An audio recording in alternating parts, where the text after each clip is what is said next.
कोल्हापूरची अर्थवाहिनी असलेल्या गोकुळ दूध संघात गैरव्यवहार झाल्याचा खळबळजनक आरोप चंदगडचे आमदार शिवाजीराव पाटील यांनी केला।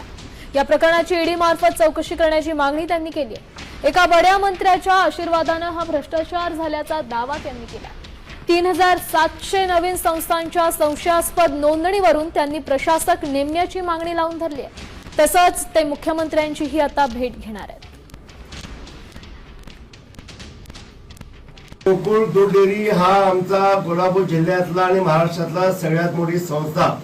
ही पवित्र संस्था टिकावी राहावी आणि ज्या शेतकऱ्यांनी कष्टातून घामातून उभे केलेले आहे त्यांना न्याय हक्क मिळावा। त्यांच्या संस्था त्या कुणाच्याही घराणशाहींच्या ताब्यात न जाता ह्या शेतकरी कष्टातून उभे केलेली संस्था राहावी म्हणून आम्ही सगळे प्रयत्न आहेत। त्याच्यामध्ये जो भ्रष्टाचाराचा कळस गाठलाय ह्या 2300 डेऱ्या 3700 डेऱ्या ह्या एका अधिकारी